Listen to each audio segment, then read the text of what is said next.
우리 아이들이 시편 135편을 나눠서 암송하는 것을 보니까 너무 감동스러웠어요. 아이들 어떻게 이렇게 잘 키우고 계세요? 제가 오늘 강의할 필요가 없을 것 같은데 너무 예쁘게 잘 양육하시는 모습이 참으로 부럽고 참으로 귀하게 여겨집니다. 세상에 갈수록 참 많이 어려운데 아이를 키우는 일이 쉽지 않죠. 쉬우신가 봐요. 전혀 공감을 안 하시네요. 네, 쉽지 않은데 주 안에서 교회 안에서 이렇게 아이를 잘 양육하는 모습을 보니까 얼마나 감사한지 모르겠습니다. 제가 오늘 좀 얘기하려고 하는 것은 제가 기독교 대안학교를 하면서 늘 부모들에게 강의했던 내용들인데 그 중에 제일 중요한 거 하나를 골라서 여러분들에게 좀 하려고 합니다. 여러분들에게 도움이 되기를 바라고 제가 오늘 던진 것을 여러분들이 참 고민을 아마 해보셔야 될 거예요. 생각도 해보고 강의안이 다 나눠졌죠. 저기도 강의안 한 장만 혹시 목사님 주시겠어요? 네. 여기에 나와 있는 구절들과 내용을 보면서 좀 더 생각을 하시면 좋겠다 싶네요. 자, 시작해 볼까요?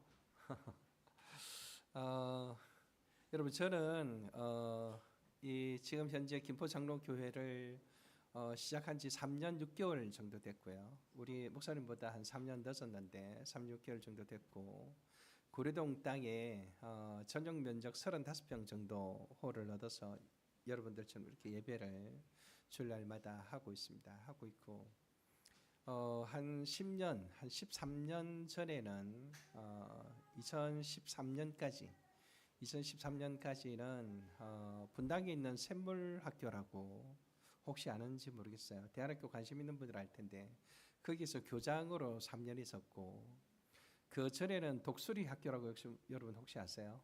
우리나라 대안학교 중에서 지금 제일 잘 나가고 있죠. 제일 잘하고 있는데 그 학교에 처음 시작할 때쯤에 교감 교목을 한 6년 정도 했었습니다. 그래서 자녀교육 문제로 누구보다도 실험을 많이 했고 고민도 많이 하고 또 많은 부모님들과 대화를 나누곤 했었기 때문에 그런 과정 속에서 제가 생각한 것을 그중에서 제일 중요한 것 한 가지를 여러분들에게 얘기를 좀 하려고 합니다. 제가 부천에서 목회를 잠시 할 때에 부모님들에게 자녀를 말씀으로 양육해야 된다는 것을 늘 강조하곤 했었습니다. 그래서 가정 기도회, 각 가정에서 자녀들과 함께 가정 기도회를 꼭 가지도록 권면하고 그 다음에 부모님들 닥달을 했죠. 닥달을 하면서 아이들을 데리고 가르쳐라, 말씀을 읽고 기도해라 이런 얘기들을 늘 했었는데 그 당시에 초등학교 1학년 여자아이, 초등학교 5학년 남자아이를 두었던 여자 집사님께서 남편은 교회를 나오지 않았는데 아이 둘을 데리고 매일 예배를 드리기를 시작했어요. 처음 드리고 나서 한 2주 동안은 아이들이 되게 좋아했어요. 좋아하면서 아이들의 반응이 무엇이었는가 하니 엄마 참 이상해. 평소에 엄마에게 못하던 말을 이 시간이 되면 자꾸 하게 돼. 그러더랍니다. 왜 그 시간이 되면 자꾸 하게 될까요? 말씀으로 서로 대화를 나누니까 말씀과 연결된 이야기들이 자꾸 나오는 거죠. 그러면서 이제 대화를 자연스럽게 이어가기 시작했고 아이들이 굉장히 좋아했습니다. 근데 한 달쯤 지났을 때 큰 아이, 딸아이가 자 오늘 예배하자 이렇게 하는데 얼굴이 시무룩하게 입이 이만큼 나가서 앉아있다가 갑자기 소리를 질렀습니다. 엄마, 나는 내가 왜 하나님 말씀을 들어야 돼? 내가 왜 엄마 말에 순종해야 돼? 나는 내 맘대로 살 거야. 내 맘대로 살고 싶어. 왕 하고 울어버린 거예요. 큰애가 아들이고 작은애가 딸인가 하여간 딸아이가 그렇게 했어요. 그래서 이 엄마가 너무 당황을 해가지고 내 맘대로 살고 싶어하는 이 아이를 내가 너무 잡은 것은 아닌가, 내가 뭔가 잘못하는 것은 아닌가, 이래가지고 아이를 망치는 것은 아닌가 이런 생각이 들었던 거예요. 그래서 주일날 저에게 찾아와서 목사님 큰일 났어요. 우리 애가 이렇게 반기를 들었어요. 이러더라고요. 그러면서 이제 그 엄마와 대화를 나눠보면서 제가 두 가지를 생각하게 됐는데요. 하나는 아이에게서 발견되는 것인데 내 마음대로 살고자 하는 이 마음은 인간의 죄성을 가진 인간의 본능이구나. 그래서 누가 시켜서 하는 것이 아니고 그냥 누구라도 자기 마음대로 사는 것이 정말 좋을 것 같고 자기 마음대로 사는 것이 행복할 것 같고 그래서 그렇게 살고자 하는 몸부림이 누구에게나 있는 거구나 이런 생각을 하게 됐고요. 또 하나는 그런 아이의 상태를 보면서 그것이 좋은 건지 나쁜 건지 분별을 하지 못하는 엄마를 보면서 우리가 인간의 죄성과 인간의 이런 면들에 대해서 올바른 분별력을 갖지 않으면 정말 아이들을 가르치기 어렵겠구나라는 생각을 그때 하게 되었습니다. 여러분, 이 아이가 내가 왜 엄마 말을 들어야 돼? 내가 왜 하나님 말씀에 순종해야 돼? 나는 내 마음대로 살 거야. 난 내 마음대로 살고 싶어. 라고 말했던 이 아이의 말에 대해서 여러분 어떻게 생각하세요? 이게 도대체 어디에서 온 걸까요? 창세기 2장에 보면 이 아이의 내 마음대로 살고자 하는 이 마음이 그 아이에게서 어느 날 갑자기 생겨난 것이 아니고 예배드린 지 한 달 만에 갑자기 생겨난 것이 아니고 창조 때부터 있었다는 것을 우리가 알 수 있는데요. 여러분 그 강의 하나 보십시오. 창세기 2장 16, 17절 같이 한번 읽겠습니다. 다 같이 읽습니다. 시작. 여호와 하나님이 그 사람에게 명하여 이르시되 동산 각종 나무의 열매를 내가 임의로 먹되 선악을 알게 하는 나무 열매는 먹지 말라. 내가 먹는 날에는 반드시 죽으리라 하시리라. 창세기 3장 4절 6절 같이 읽습니다. 시작. 뱀이 여자에게 이르되 너희가 결코 죽지 아니하리라. 너희가 그것을 먹는 날에는 너희 눈이 밝아져 하나님과 같이 되어 선악을 알 줄 하나님이 아심이니라. 여자가 그 나무를 본즉 먹음직도 하고 보암직도 하고 지혜롭게 할 만큼 탐스럽기도 한 나무인지라. 여자가 그 열매를 따먹고 자기와 함께 있는 남편에게도 주매 그도 먹은지라. 아멘. 하나님께서 세상을 만드신 뒤에 아담과 하와도 만드셨습니다. 제일 나중에 만드셨죠. 만드신 뒤에 에덴 동산에 그들을 두시면서 그들에게 말씀을 하나 주셨습니다. 그게 뭐죠?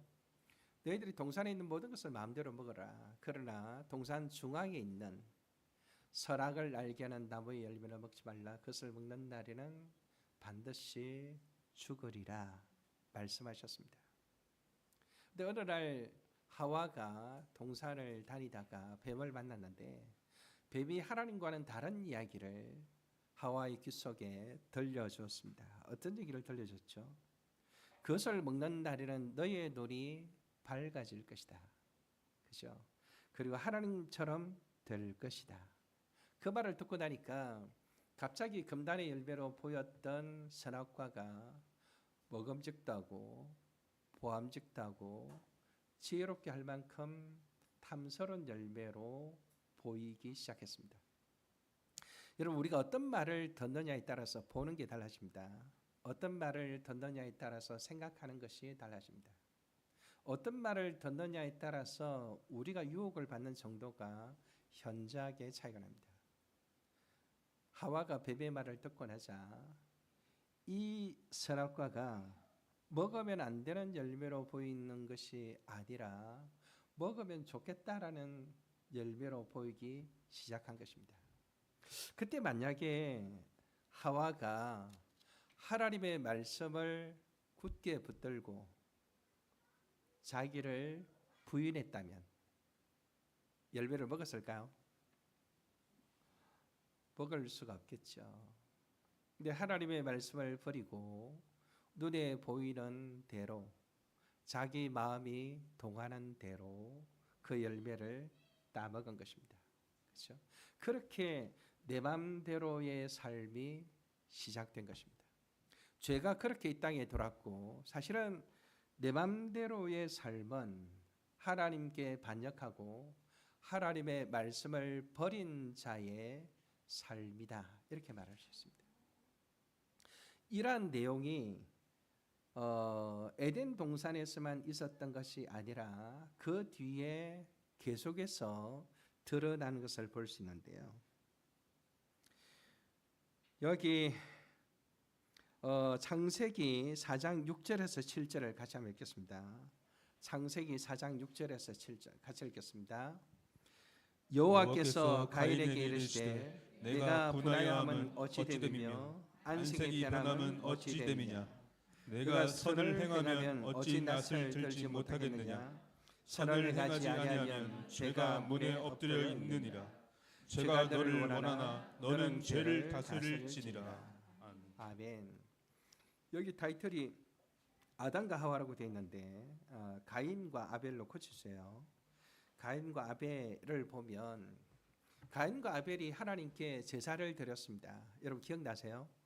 자, 제가 이렇게 쭉 여러분이 좀 아는 걸 전제로 해서 쭉 진행을 하는데 혹시 잘 모르겠거든 소를 살짝 떼면 제가 조금 더 설명하겠습니다. 가인과 아벨은 잘 아시죠? 가인과 아벨이 하나님께 제사를 드렸는데 하나님께서 아벨의 제사는 받으시고 가인의 제사는 받지 않았습니다. 그때에 가인이 가졌어야 될 태도는 무엇일까요?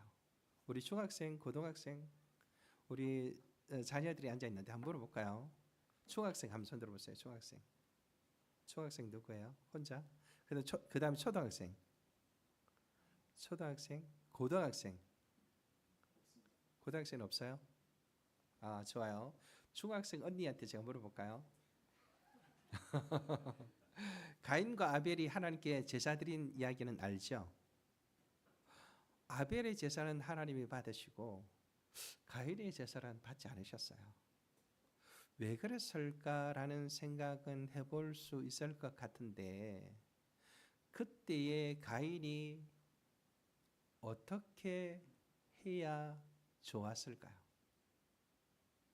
하나님이 내 제사는 안 받으시고 아벨의 제사만 받으셨네. 그럼 가인이 어떻게 해야 되죠?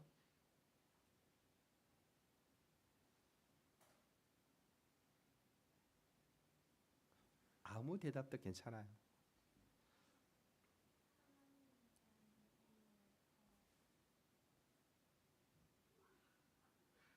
하나님께 대한 믿음을 돌아본다, 점검한다. 아, 좋아요. 여러분 박수 한번 하겠습니다. 그렇죠. 하나님에 대한 자기 믿음을 돌아볼 필요가 있겠죠. 하나님께 내가 뭘 잘못했나? 하나님께 뭔가 잘못된 것이 있었나? 이런 생각을 하면서 돌아보는 것이 중요하겠죠. 근데 돌아보니까 잘 모르겠어. 잘 모르면 어떻게 해야 되지? 어떻게 해야 될까?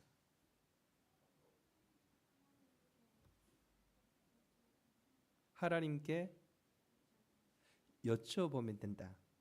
여러분 박수를 크게 한번 하겠습니다. 그렇죠. 너 이거 잊어버리면 안 돼. 내가 이해할 수 없는 일들이 나의 삶 속에 일어날 때 그것이 다른 사람과 대조되면서 특히 일어나게 될 때 내가 부족한가라는 생각을 해보는 것은 자연스럽습니다. 근데 생각을 해도 뭔지 모르겠어요. 그럼 어떻게 되죠? 하나님께 여쭤보면 됩니다. 하나님께 물어보면 되죠. 하나님께 물어보면 하나님께서 가인에게 말씀해 주셨을 것입니다. 근데 가인은 어떻게 했죠? 하나님께 물었습니까? 안 물었어요. 어떻게 했을까요? 분노를 마음속에서 가지기 시작했습니다.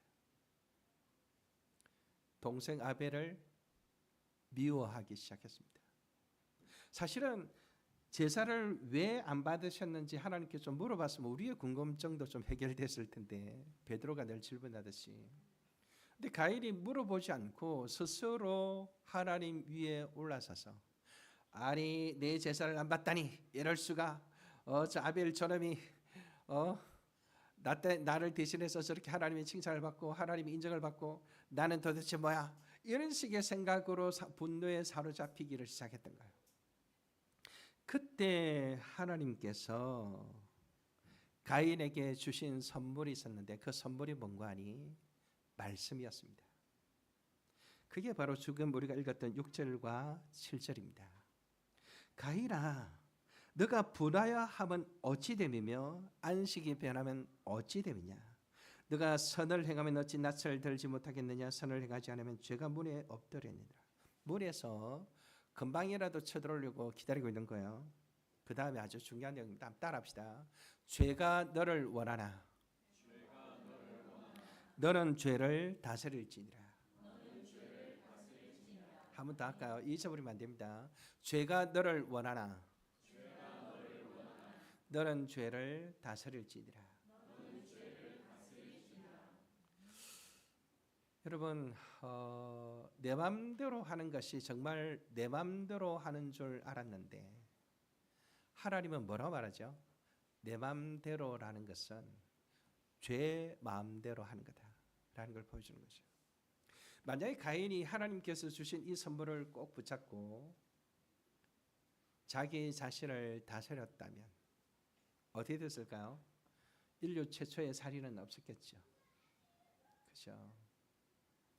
그러니까 하와와 아담이 하나님께 반역하고 하나님의 말씀을 버리고 뱀이 자기 귀에 들려준 말을 따라 자기 마음대로 했던 결과가 그의 아들들에게 미쳐서 하나님께서 내리시는 판단에 대해서 순복하기는커녕 최소한 질문조차 하지 않은 채 스스로 분노하고 스스로 안색이 변하여 씩씩거렸고 그걸 불쌍히 여겨서 하나님께서 그를 위하여 특별한 선물을 추가로 주셨음에도 불구하고 가인은 그 말씀을 저버리고 자기 분노를 따라 자기 마음을 따라 아벨을 죽여버린 것입니다. 여러분, 내 마음대로 하는 삶이 행복한 삶일까요?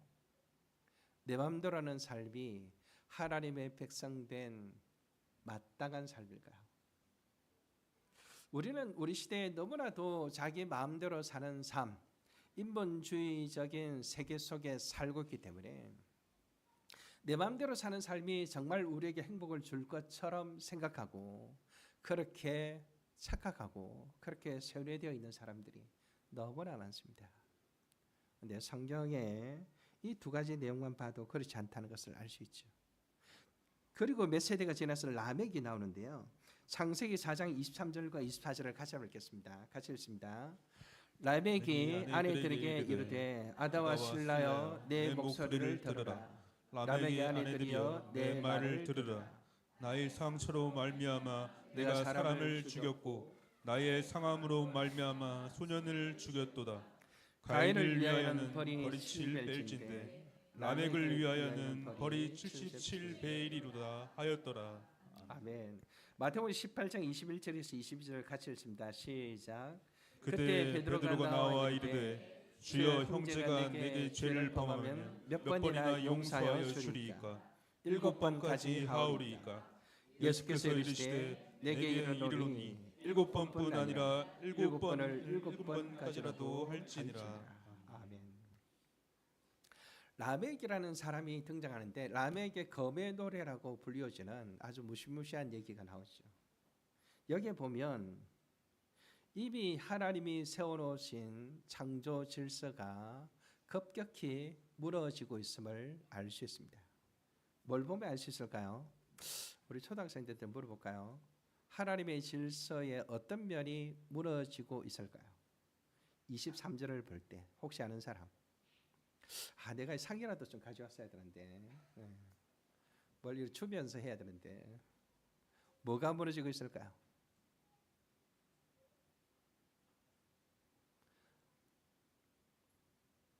다 눈을 피하고 있습니다. 저를 아예 보려고 하지를 않습니다. 6학년. 한번 맞춰보자.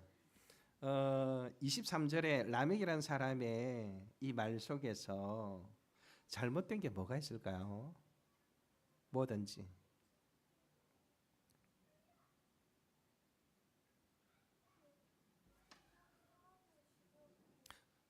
그치. 사람을 죽이고 소년을 죽이고 말도 안 되지. 또 뭐가 잘못됐을까요? 아내들. 왜 그게 잘못되었죠?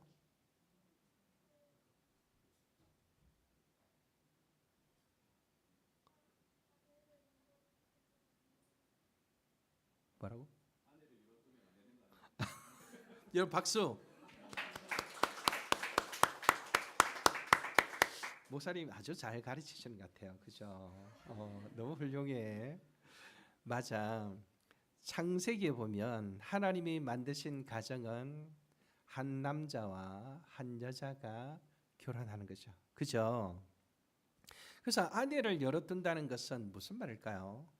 하나님의 창조 질서를 저버리고 자기 힘과 자기 부와 자기 욕심을 따라 아내를 여럿 거느리고 있는 것을 보게 되죠. 그죠? 뿐만 아니라 어떻게 하죠? 자기 상처로 말미암아 사람을 죽이고 자기의 상함이 생기면 소년이라도 죽여버리겠다 이렇게 합니다. 완전히 폭군 중의 폭군이죠. 그러면서 스스로 법을 세우는데 뭐라고 법을 세웁니까? 가인을 위하여는 벌이 700일인데 이게 무슨 말인가 하면 가인이 아벨을 죽이고 너무나 두려워서 벌벌 떨고 있을 때 하나님께서 가인을 보호하기 위하여 하나님의 긍휼하심이 정말 크죠. 보호하기 위하여 주신 특별한 조치가 벌을 7배나 주겠다 이렇게 말씀하셨어요. 근데 라멕은 그 하나님보다 꼭대기 위에 올라서서 뭐라 말합니까? 자기에게 도전하는 자, 자기에게 잘못하는 자에게는 몇 배를 준다고? 77배를 준다 이렇게 말합니다. 이게 무슨 말일까요? 77배로다. 무슨 말일까? 나하고 눈이 마주쳤으니까. 너는 몇 학년이니? 5학년? 이름 뭐야?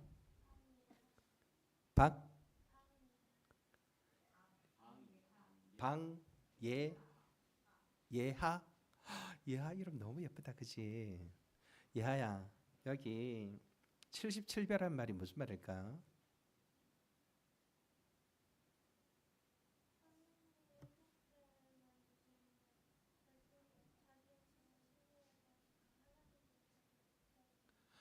그렇죠. 박수. 예하야 정말 잘했어. 하나님보다 자기를 훨씬 더 높이고 있는 것을 볼 수 있죠. 그러니까 하나님보다 훨씬 높인다는 말은 하나님의 말씀을 완전히 저버리고 자기 마음대로, 자기 감정대로, 자기 욕망대로 살겠다 이거겠죠. 특히 77배라는 말은 무슨 말일까? 제가 마태복음에 베드로가 하나님께 예수님께 물었던 질문과 예수님 답변을 적어놨는데 베드로가 예수님 상당히 좀 베드로가 우쭐하면서 질문했을 거예요.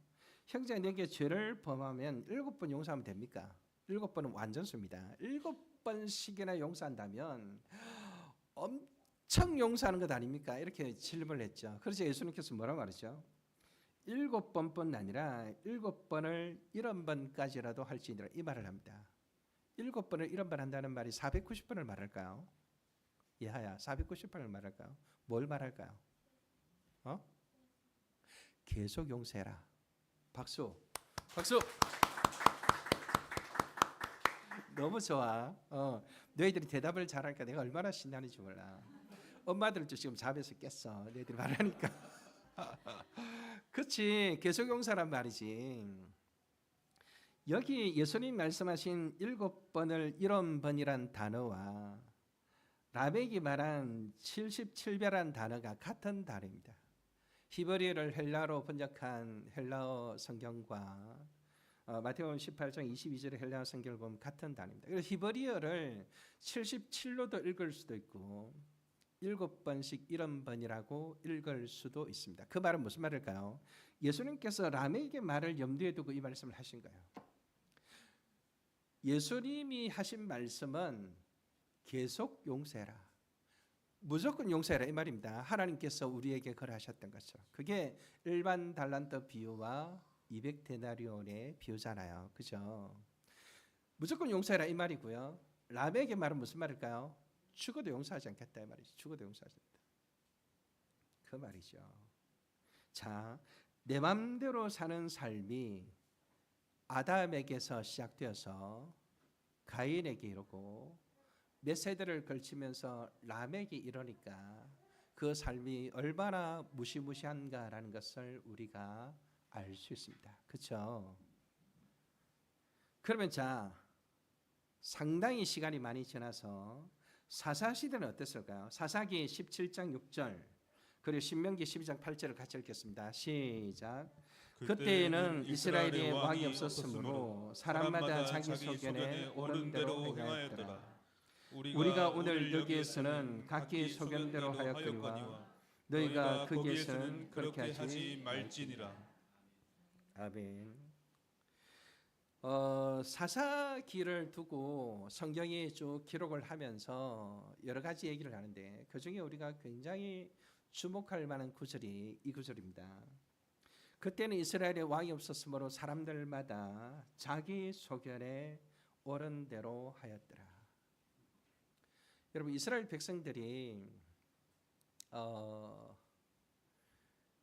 애굽 땅에 들어가 야곱 때에 애굽 땅에 들어가 처음에는 요셉을 아는 왕이 있을 때는 잘 살다가 노예로 전락해서 약 350년의 세월을 보냅니다. 물론 그 시기 동안 이스라엘 백성들이 거기에서 한 민족을 거대하게 이룹니다.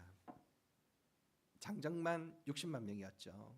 그 민족을 이룬 뒤에 하나님께서 때가 되어 모세를 통해서 출애굽, 애굽에서 해방을 시킵니다. 이집트에서 해방을 시킵니다.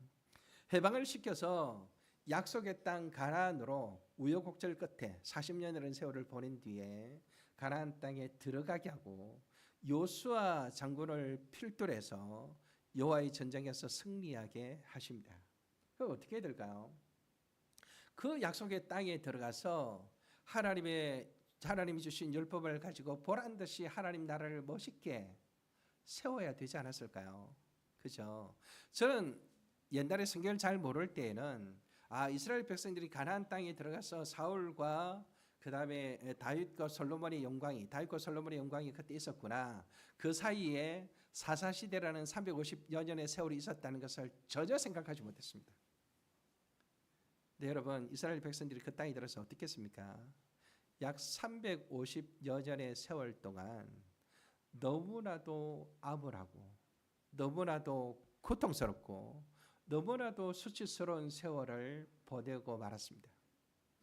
아니 하나님께서 주신 약속의 땅에 믿음의 백성들이 들어갔으면 왕이신 하나님을 필두로 하여 그 땅의 정복 전쟁에서 패권을 차지했으면 거기서 보란듯이 나라를 세워야 될 거 아닙니까? 근데 왜 이들이 말도 안 되는 그 족속들에게 위협을 당하고 고통을 당하고 그야말로 어두움의 세월을 350년을 보내야만 했을까요?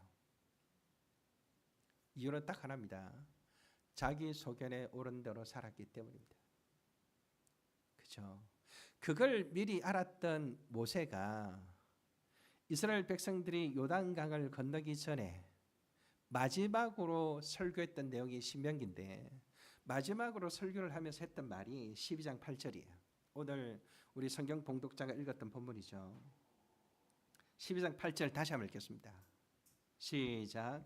우리가 오늘 여기에서는 각기 소견대로 하였거니와 너희가 거기에서는 그렇게 하지 말지니라. 모세가 지난 40년을 돌아볼 때 이스라엘 백성들이 하나님 말씀을 제대로 안 듣고 하나님을 제대로 경외하지 않고 하나님 주신 것을 감사하지도 않고 자기들의 소견에 옳은 대로 말하고 옳은 대로 행동하고 옳은 대로 원망하고 자기 소견에 옳은 대로 모세의 권위에 도전도 하고 원망도 하고 불평도 하고 고기 먹고 싶다고 난리를 치고 온갖 짓들을 다 저질렀거든요. 그걸 돌아보면서 모세가 그 백성들을 사랑하는 마음으로 유언처럼 부탁했던 말이 이 말씀입니다.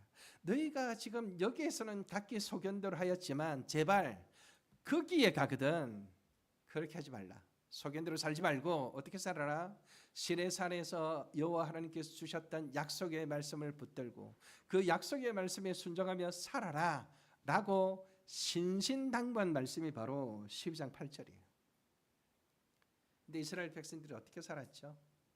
왕이신 하나님을 버리고 자기 소견에 옳은 대로 살았고 그 결과 너무나도 암울한 시대를 보내게 된 것입니다.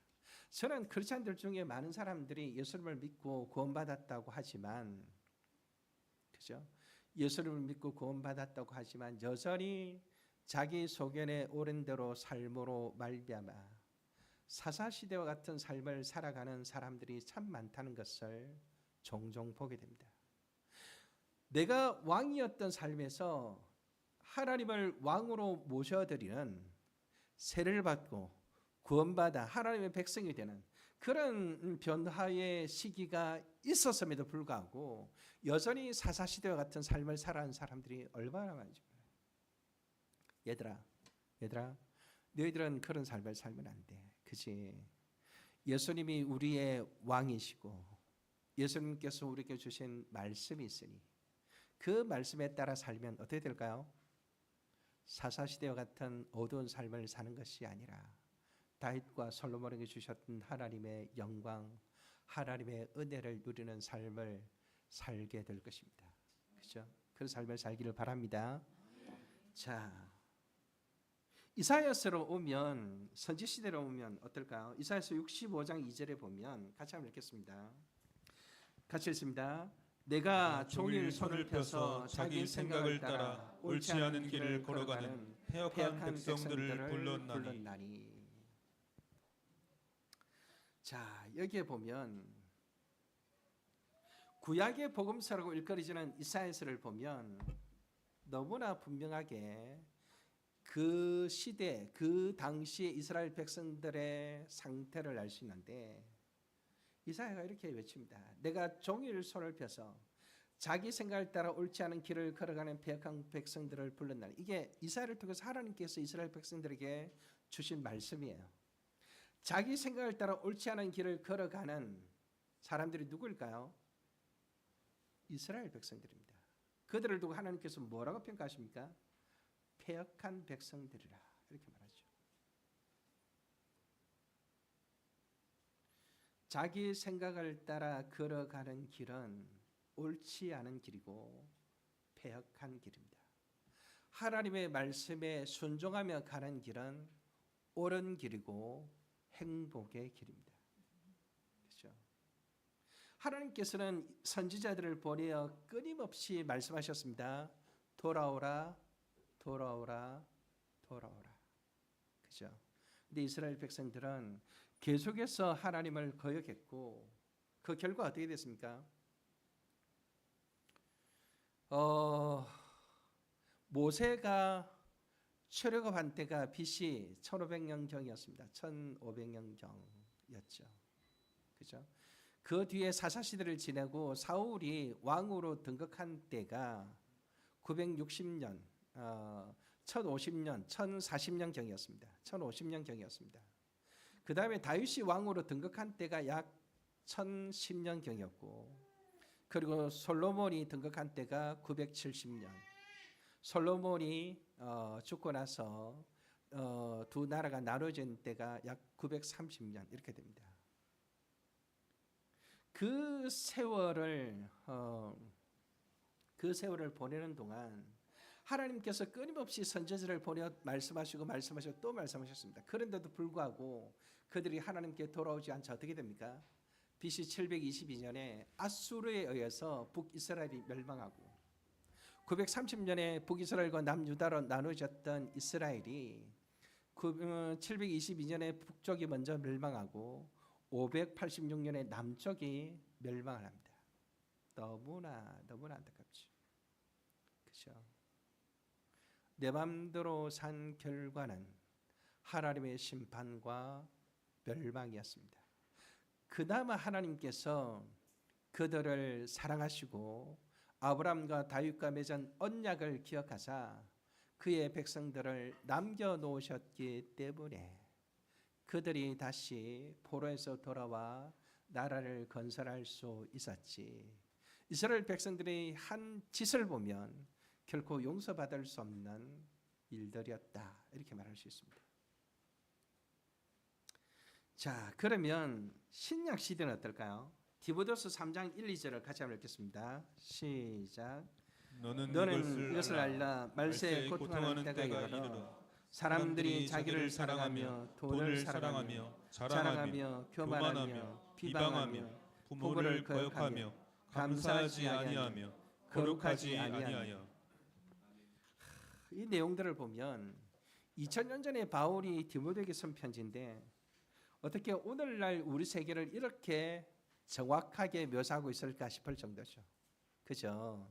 사람들이 자기를 사랑하며 돈을 사랑하며 자랑하며 교만하며 비방하며 부모를 거역하며 감사할 줄 모르며 거룩하지 않으며 그 외에도 15가지, 19가지가 나오는데 이 내용을 보면 너무나 익숙해요.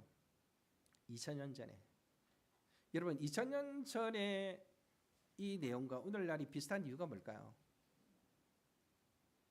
죄가 동일하기 때문에 죄의 정상이 동일한 것입니다. 문화가 아무리 발달하고 문명이 아무리 발달해도 그 정상은 동일할 수밖에 없습니다. 그런데 이 모든 죄가 가져오는 고통의 정상 중에 제일 어뜸이 무엇입니까? 어뜸. 첫 번째 고통의 항목으로 적고 있는 게 뭐죠? 사람들이 무엇을 사랑하죠? 자기를 사랑합니다. 사람들이 자기를 사랑합니다. 예수님께서 제자들에게 하셨던 말씀 여러분 기억나세요?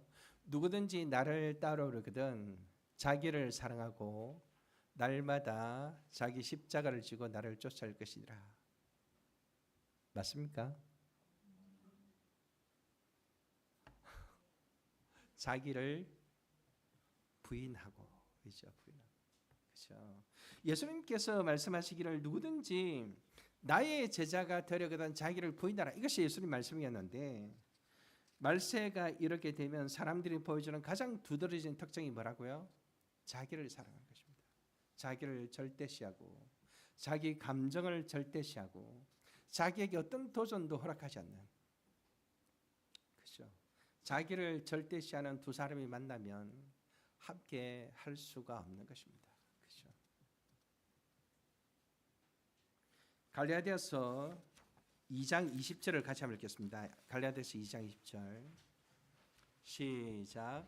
내가 그리스도와 함께 십자가에 못 박혔나니 그런즉 이제는 내가 사는 것이 아니요 오직 내 안에 그리스도께서 사시는 것이라. 이제 내가 육체 가운데 사는 것은 나를 사랑하사 나를 위하여 자기 자신을 버리신 하나님의 아들을 믿는 믿음 안에서 사는 것이라. 아멘. 인간이 내 마음대로 사는 것은 결코 하나님이 원하시는 것이 아니라 또 예수님께서 원하셨던 제자의 본분도 아니라 하나님의 백성된 모습도 아니라는 것을 그죠? 하나님이 원하시는 것도 아니고 제자의 본분도 아니고 하나님 나라 백성의 본분도 아니라는 것을 우리가 말씀을 통해서 알 수 있습니다. 성도는 어떤 삶을 사는 것입니까? 자기를 십자가에 못 박아 죽이고 내 안에 그리스도께서 왕으로 좌정하여 나의 삶을 다스리는 것. 그 예수님의 다스리심에 내가 온전히 복종하는 삶. 그게 바로 성도의 삶인 것입니다. 그렇죠? 자기를 십자가에 못 박는다는 게 바로 예수님께서 말씀하신 자기를 부인하고 자기 십자가를 지는 삶이다. 이렇게 말할 수 있겠죠. 여러분 우리의 자녀들이 하나님께 순종하기를 거부하고 부모님께 순종하기를 거부하는 이 마음은 결코 올바른 것이 아닙니다. 성경이 우리에게 성경 전체에 걸쳐서 경고하고 또 경고하는 무서운 죄의 정상인 것을 절대로 잊어서는 안 됩니다. 그렇죠? 내 마음대로 살게 된 원인은 뭘까요? 그러면 왜 이런 현상이 이스라엘 백성들에게와 또 오늘 우리 시대에 가득하게 되었을까? 하나님을 버렸기 때문입니다. 사무엘상 8장 7절을 같이 한번 읽겠습니다. 여호와께서 사무엘에게 이르시되 백성이 내게 한 말을 다 들으라. 이는 그들이 너를 버림이 아니요 나를 버려 자기들의 왕이 되지 못하게 함이니라. 아멘. 사람들이 자기 마음대로 살게 된 원인은 하나님을 버렸기 때문입니다. 하나님을 버린다는 게 무슨 말일까? 무슨 말일까요? 이스라엘의 역사를 통해서 살펴볼 수 있다시 이스라엘이 왕이 없는 시대를 한 350년을 보내면서 자기 소견에 옳은 대로 사는 것으로는 이게 문제가 해결되지 않는다는 것을 체득하게 됩니다. 그래서 뭔가 권위자가 있어서 자기들을 강력하게 다스려주고 자기 속에 있는 악을 억제시키고 하나님의 말씀을 가지고 뭔가 가르쳐줘야지 이래가지고는 안 되겠다 싶었던 거죠. 그래서 그러면 그들이 어디로 가야 될까요? 왕이신 하나님께 나아가고 하나님 말씀을 펼치고 하나님 말씀을 읽고 하나님 말씀을 생각하고 그 말씀을 어떻게 적용할 것인지를 생각해야 되는데 다른 나라 사람들이 그러하듯이 자기들에게도 왕을 달라라고 요구하기 시작합니다. 그래서 하나님께서 그들의 본성을 정확하게 꿰뚫어 보시면서 하셨던 말씀이 바로 이 말씀입니다. 사무엘이 고민이 됐겠죠. 저들의 마음을 어느 정도 파악하는 사무엘이 하나님께 이 사실을 아뢰자 하나님께서 뭐라고 말합니까? 백성이 내게 한 말을 다 들으라. 이는 그들이 너를 버림이 아니요 나를 버려 하나님이신 나를 버려 자기들의 왕이 되지 못하게 함이니라. 여러분 나의 왕이 진짜 누구입니까? 많은 경우에 자기 자신입니다. 제가 세문학교나 독서학교 있을 때 가정 방문을 종종 했습니다. 가정 방문을 하게 되면 교회에서 신방할 때하고는 좀 많이 다릅니다. 어떻게 다를까요? 교회에서 신방을 할 때는 주로 어른을 대상으로 신방을 합니다. 그럼 어른들이 이렇게 대화를 나눌 때 많은 것을 가리고 적절하게 대화를 나눕니다. 그죠? 그래서 신방이 뭐 별로 어렵지 않습니다. 그냥 얘기하고 몇 가지 질문하고 기도 제목 얘기하고 기도하고 뭐 이렇게 끝이랍니다. 근데 가정 방문을 하면 어떨까요? 여러분 아이들은 그 가정을 보여주는 창문과 같습니다. 창문. 어른들은 절대로 숨길 수가 없습니다. 아이들을 통해서 다 드러나죠. 그래서 제가 할 때는 그 가정이 어느 정도의 문제가 있거나 어떤 어려움이 있는지 짐작하고 가는 것입니다. 그러니까 가정 방문을 가게 되면 부모들이 초긴장을 하고 저를 맞이합니다. 그러면 이제 제가 아이들 이야기부터 설설설 꺼내죠. 그러면 이제 다 나옵니다. 다 나오면 여러 가지로 얘기를 좀 해보는데 그때 이제 제가 제일 주목하는 점은 뭔가 하면 이 가정의 왕이 누군가 하는 것입니다. 제가 이 강의 다음에 보통 하는 강의가 권위에 대한 얘기를 하는데요. 도대체 누가 왕인가 이 가정에? 문제가 많은 가정일수록 그 가정의 왕이 누굴까요? 아이가 왕입니다. 아이가. 보통 문제가 아니죠. 아이가 원하는 대로 해주면서 벌벌 떨면서 그러다 보니까 하나님의 말씀이 조금도 먹혀 들어가지 않는 것입니다.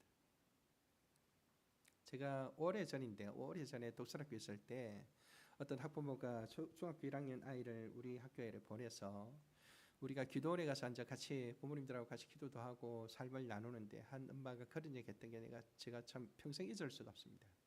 자기는 아이를 낳고 나서 아이를 잘 키우겠다고 마음을 먹고 나이스하게 키울 거야. 나는 나이스하게 키울 거야. 이렇게 생각을 했습니다. 그래서 아이가 원하는 것은 최대한 존중하면서 다 들어주려고 애를 썼습니다. 그 결과가 어떻게 됐을까요? 그분이 했던 말인데요. 그 아이가 한 초등학교 5학년인가 6학년쯤 됐을 때 어느 날 집에 와보니 사랑스럽던 아이는 온데간데 없고 웬 괴물이 우리 집에 있다는 것을 깨달았다 이러더라고요. 참 무서운 말이죠. 그러니까 성경이 내 마음대로 사는 삶을 얼마나 꾸짖고 그렇게 살면 안 된다는 것을 끊임없이 말씀하시는데 예수님께서도 누구든지 나를 따르거든 자기를 부인하고 날마다 자기 십자가를 지고 나를 쫓아라 말씀하셨는데 바울이 고백하기를 나는 날마다 죽노라 말했었는데 그죠? 나를 십자가에 못 박고 내 안에 사는 것은 오직 그리스도뿐이다라고 고백을 하는데 이런 원리들을 다 내팽겨쳐 버리고 세상이 그냥 모두가 아이들을 우다 세우면서 그죠? 아이들이 원하는 대로 존중하면서 아이들이 자율성을 존중하면서 이렇게 하면 뭔가 잘 될 것처럼 생각을 하는 거죠. 그렇죠. 물론 우리가 부모 역시 죄 많은 사람들이기 때문에 부모 역시 너무나 많은 실수들을 거듭하기 때문에 부모의 권위 아래 있다라는 것은 하나님의 말씀의 권위 아래 있다는 것을 전제로 하는 것입니다. 자, 어쨌든 하나님께서는 백성들이 자기를 버렸다라는 것을 알고 있습니다. 알면서 그들의 문제가 더 깊어지고 있다는 것을 알고 계시는 것을 이 말씀을 통해서 보여주고 있습니다. 그래서 우리는 이런 질문을 하지 않을 수가 없습니다. 우리의 자녀들에게 있어서 여호와 하나님은 어떤 존재인가? 여러분, 저는 우리 교회도 역시 주일날 예배를 아이들과 함께 드립니다. 처음부터 그렇게 했고 제가 수림 보비교에 있을 때도 그렇게 했습니다. 그렇게 했는데 여러분들도 예배와 강의 시간에 아이들이 함께하는 것은 너무너무 잘하시는 거고 그게 성경 원리에 맞는 것입니다. 왜 그렇게 할까요? 물론 부모들이 듣는 것을 함께 배우는다는 측면에서도 중요하겠지만 정말로 중요한 것은 뭘까요? 여러분, 우리가 하나님을 알고 하나님 말씀을 알아도 하나님을 경외함이 없이는 하나님 말씀에 순종하기가 어렵습니다. 하나님을 경외하려면 하나님이 어떤 분이신지를 알아야 되고 특별히 하나님을 경외하는 법을 배우는 것이 중요합니다. 우리가 일주일을 살면서 하나님의 존재를 경험하고 하나님의 경외함을 배울 수 있는 유일한 장소가 예배입니다. 예배를 통해서 그분을 깊이 생각하고 그분의 임재를 경험하고 그분의 크심을 고백하고 그분 앞에 무릎 꿇는 것입니다. 여러분, 그것이 아이들에게 제대로 전수가 되어야 그래야 아이들이 하나님 앞에서 자기를 부인하며 사는 일이 비로소 시작되는 것입니다. 하나님에 대한 경외가 무너지면 모든 게 무너집니다. 하나님을 버린다는 것은 구체적으로 어떻게 나타날까요? 어떻게 나타날까요? 하나님의 말씀을 버리는 것으로 나타납니다. 여러분, 부부싸움을 하면 어떻게 복수를 합니까? 전화를 해도 받지 않고 문자를 보내도 답장도 안 하고 그런 거 안 해보셨어요? 그죠? 정말로 사랑한다면 어떻게 합니까? 그가 하는 말은 무슨 말이든지 다 귀히 여기죠. 여러분, 잠이 좀 오니까 제가 1989년 3월 14일 날 저희 집사람을 만났고 3월 14일 날 선배님들 소개로 첫 만남을 가졌고 한 오전 11시에 만나서 저녁 9시에 헤어졌으니까 한 10시간을 교제를 했죠. 교제를 하고 마지막 우리 집사람은 마산에서 왔고 전 대구에 있었거든요. 마지막 9시 막차를 타기 직전에 제가 우리 집사람한테 제가 그 하루 종일 뭘 말했을까요? 저희 비전과 사랑에 대해서 말했어요. 제가 강의하면서 그때 늘 가졌던 생각이 적어도 프로포즈를 하려면 비전과 사랑을 명확하게 말해야 된다. 그래야 자매가 그것에 대해서 선택할 수 있는 근거가 생기는 거니까 말해야 된다 이렇게 했는데 그래서 제가 하루 종일 말했죠. 그리고 이제 아내 보고 내가 앞으로 이런 삶을 그때는 제가 SFC 간사였었고 평생을 청년들과 함께 살기로 작심하던 때였는데 청년들을 데리고 살기를 원하는데 당신 같이 하면 좋겠다 이랬더니 저희 집사람이 이렇게 말했습니다. 제가 많이 울어야겠군요 이러더라고요. 여러분, 감동 안 되세요? 제 마음이 완전히 녹았습니다. 그 말에 제 마음이 녹았고 그리고 우리 한 9개월 교제하다가 12월 19일 날 결혼을 했는데요. 그 교제하면서 집사람은 마산에 있고 저는 대구에 있으니까 만날 시간이 잘 없고 그때만 해도 뭐 핸드폰도 없었고 그러니까 이제 늘 편지를 주고받았죠. 편지를 주고받으면 제가 쓰면 가는데 한 3, 4일 또 그 사람이 읽고 쓰는데 뭐 며칠 또 오는데 3, 4일 적어도 한 열흘은 걸리는 거예요. 답장을 받으려면. 근데 답장을 늘 기다리는 거죠. 제가 그 자취하는 집에 그 철 대문이 있었고 철 대문에 우편함이 있었는데 들어가면서 우편함 보고 나오면서 우편함 보고 매일 보는 거죠. 그러다가 어느 날 아내가 보낸 편지가 딱 왔습니다. 수업을 마치고 집으로 들어오면서 편지를 손에 잡았습니다. 편지를 가방 안에 넣고 내 방으로 들어가서 집어서 뭐 어떻게 합니까? 먼저 씻어야 되잖아요. 그죠? 씻고 손발을 씻고 그다음에 이제 밥을 먹어야 되니까 냉장고에 밥을 꺼내서 밥을 차려 먹고 뉴스 볼 시간이 됐네. 뉴스도 보고 편지 생각이 났지만 그래도 리포트를 먼저 해야지. 리포트도 하고 리포트를 하다가 또 편지가 생각나서요. 그래도 내가 이걸 끝내야지. 뭐 편지는 나중에 보면 되지 뭐. 이랬을까요? 어땠을 것 같아요? 어땠을 것 같아? 뭐라고? 네? 딱 편지를 받자마자 마당을 걸어가면서 읽고 세수하면서 읽고 밥 먹으면서 읽고 뉴스 보면서 읽고 그다음 리포트 하면서 옆에 펴놓고 10번쯤 읽었을 거야. 리포트 하다가 읽고 리포트 하다가 읽고 리포트 하다가 읽고 아마 그날 저녁에 한 50번 100번 읽었던 것 같아요. 왜 그랬을까요? 제가 미쳤을까요? 그렇죠. 하나님을 버린다는 것은 그가 하신 말씀을 가볍게 여기고 그가 하신 말씀을 궁금해하지도 않고 그 앞에 나아가 질문할 생각조차 하지 않고 힘들고 어려울 때 그분을 생각하지도 않는 것입니다. 그게 버리는 겁니다, 여러분. 그렇죠. 그러면 결국 어떻게 살까요? 자기 마음대로 사는 거죠. 내 마음대로 사는 이유를 정리해봤는데요. 하나님에 대하여 무지하기 때문입니다. 로마서 3장 10절 12절 같이 읽겠습니다. 시작. 기록된 바 의인은 없나니 하나도 없으며 깨닫는 자도 없고 하나님을 찾는 자도 없고 다 치우쳐 함께 무익하게 되고 선을 행하는 자는 없나니 하나도 없도다. 아멘. 여러분 이것은 아이들을 가르치는 자들이 하나님에 대하여 제대로 가르치지 않을 때 나타나는 현상입니다. 그렇죠? 아이들을 기분 좋게 하기 위해서 아이들이 단지 상처를 주지 않기 위해서 공부하는 데 방해될까 봐 아이를 가르치는 일을 게을리하게 되면 나중에 우리가 겪을 고통은 이루 말로 다 할 수 없는 것입니다. 하나님을 알아야 하나님을 묵상하지 않겠습니까? 그렇죠? 그래서 우리 아이들이 예배 시간에 담임 목사님의 설교를 듣고 자란다는 것은 얼마나 복된 일인지 모릅니다. 두 번째는 하나님을 멸시하기 때문입니다. 시편 73편 22절 같이 읽겠습니다. 하나님이여 일어나 주의 온통함을 부시고 우매한 자가 종일 주를 비방하는 것을 기억하소서.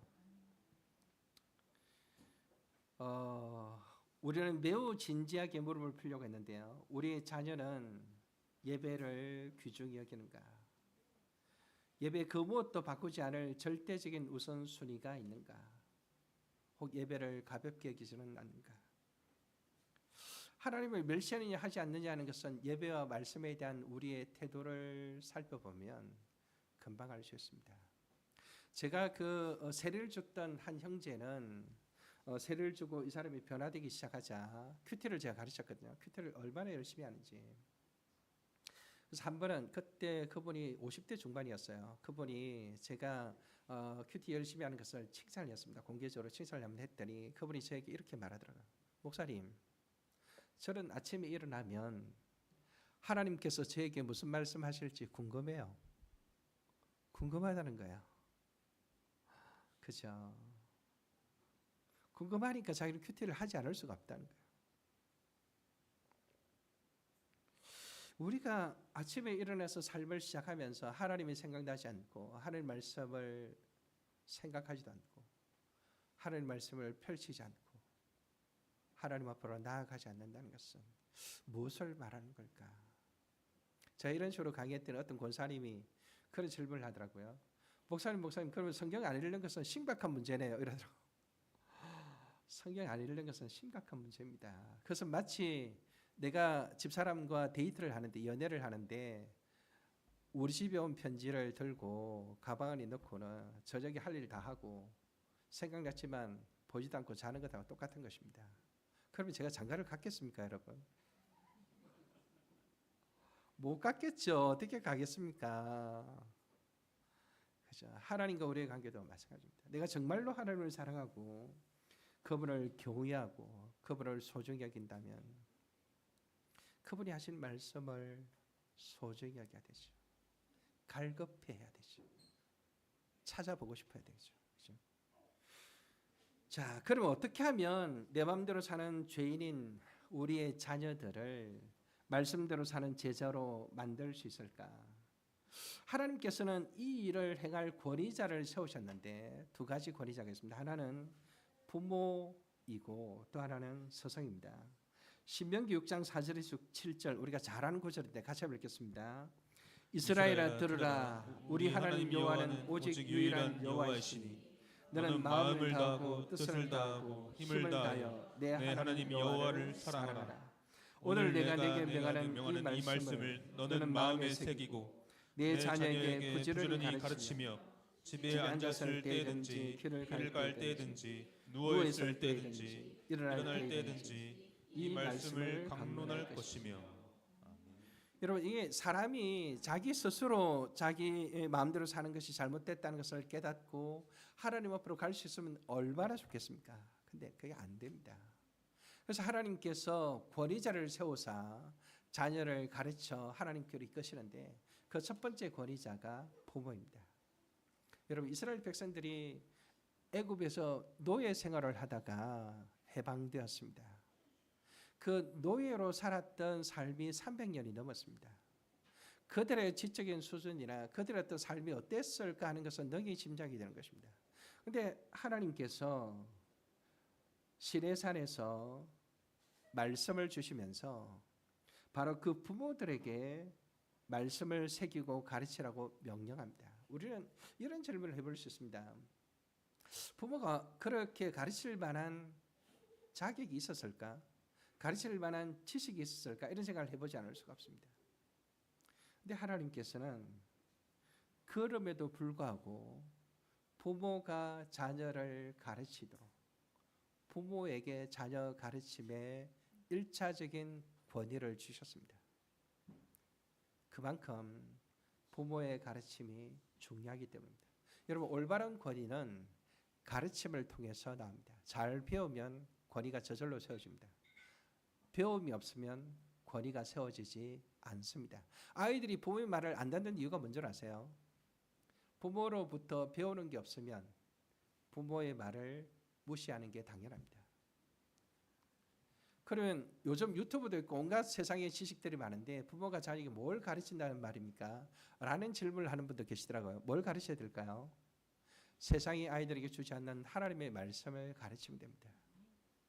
하나님 말씀을 있는 그대로 읽어주고 목사님께 배운 것을 가지고 아이들에게 말하면 됩니다. 그래서 우리 교회는 주일 저녁에 가정 기도회를 하게 하는데 가정 기도회 때 딴 걸 하는 것이 아니라 주일날 낮에 선포된 하나님의 말씀을 자녀들에게 다시 가르치는 것입니다. 우리는 주일날 아이들이 예배 시간에 설교를 듣는데 제가 어른들을 위한 설교를 하기 전에 어린이 설교를 5분 정도 먼저 합니다. 어린이를 모아가지고 먼저 하고 그다음에 어른 설교, 어린이들은 설교를 2번 듣는 거죠. 그걸 마치고 나면 우리 선생님 중에 한 분이 아이들을 불러서 설교 문답을 합니다. 오늘 설교 내용 중에 중요한 내용을 질문하고 답변하고 해서 복수를 합니다. 저녁에 앉아 집에 가면 부모가 자녀에게 다시 말씀을 가지고 가르칩니다. 그렇게 하는데 잘 안 하더라고요. 안 하긴 하지만 원칙은 그렇습니다. 자, 어쨌든 부모를 통해서 자녀에게 내 마음대로 사는 죄인을 말씀대로 사는 제자로 이끌도록 명령하셨습니다. 두 번째 권위자는 누구일까요? 스승인데요. 마태복음 28장 18절에서 20절 같이 읽겠습니다. 예수께서 나와 말씀하여 이르시되 하늘과 땅의 모든 권세를 내게 주셨으니 그러므로 너희는 가서 모든 민족을 제자로 삼아 아버지 아들과 성령의 이름으로 세례를 베풀고 내가 너희에게 분부한 모든 것을 가르쳐 지키게 하라. 볼지어다 내가 세상 끝날까지 너희와 항상 함께 있으리라 하시니라. 아멘. 아멘. 아니, 우리 부모님은 교회를 안 다니시는데 우리 부모님은 하나님을 모르는데 이런 사람들이 있을 수 있겠죠. 또 부모님이 교회를 다녀도 제대로 된 가르침을 베풀지 않는 가정들도 있을 수 있겠죠. 그래서 하나님께서 어떻게 하셨습니까? 예수님을 통해서 말씀하시기를 제자를 삼으라. 말씀하셨습니다. 여러분, 우리가 예수님께서 우리를 제자로 삼아 양육하셨듯이 우리도 누군가를 제자로 삼아 양육해야 됩니다. 그 양육하는 스승의 말에 귀를 기울이고 그 말씀에 순종함으로써 자기를 꺾는 훈련, 자기를 부인하는 훈련, 자기 십자가를 지고 가는 훈련을 끊임없이 해야 되는 것입니다. 부모의 권위도 부정하고 스승의 권위도 부정하고 자기 마음대로 사는 자는 결국 어떻게 될까요? 제가 거기 그렇게 적어놨는데 그래도 안 들으면 고난이 주어진다. 사실은 권위 아래 배우면 힘들긴 하지만 잘 배울 수 있고 고난이 줄어듭니다. 많은 문제들이 사전에 예방할 수 있습니다. 근데 부모도 거부하고 스승도 거부해버리면 자기 마음대로 살게 되면 어떻게 될까요? 하나님께서 언젠가 고난의 채찍을 통해서 그를 하나님께로 다시 되돌리시는데 그것은 너무나도 큰 고통을 겪을 수밖에 없는 것입니다. 마무리하겠습니다. 모든 그리스도인은 거기 한번 같이 한번 읽겠습니다. 마지막 말씀대로 사는 제자 밑에 같이 읽습니다. 모든 그리스도인은 누군가의 자녀이며 누군가의 제자로서 순종을 배워야 한다. 동시에 모든 그리스도인은 누군가의 부모이며 누군가의 스승으로서 순종을 가르쳐야 한다. 어떤 순종일까요? 하나님의 말씀에 순종하는 것입니다. 부모의 권위에 순종시키는 이유는 하나님의 말씀에 순종하는 법을 배우도록 하기 위해서 가르치는 것입니다. 연습시키는 거죠. 부모의 권위 아래서 순종하지 않던 아이가 스승의 권위 아래서 순종하지 않던 아이가 어느 날 하나님의 말씀에 순종하는 것이 가능할까요? 웬만해서는 어려운 것입니다. 그렇죠? 모든 것을 희생하고 모든 것을 다 바쳐 자녀를 위해서 쏟아붓습니다. 어떤 어머니가 그러더라고요. 목사님 저는 아이를 위해서 모든 것을 다 바쳤습니다. 그런데 왜 이 아이가 이 모양 이 꼴인지 모르겠습니다. 왜 그 모양 그 꼴일까요? 말씀대로 가르치지 않았기 때문에. 그렇죠? 내 마음대로 사는 죄인을 말씀대로 사는 제자로 그 원리를 따라 양육하지 않았기 때문에 그런 고통과 어려움들을 겪게 되는 것입니다. 우리 사랑하는 오직원의 교회 성도님들께서는 이 성경의 원리를 깊이 생각하고 자신의 교육의 자녀 교육의 내용을 잘 돌아본 뒤에 말씀의 원리를 따라 내 마음대로 사는 죄인을 말씀대로 사는 제자로 양육하는 믿음의 가정들이 되시기를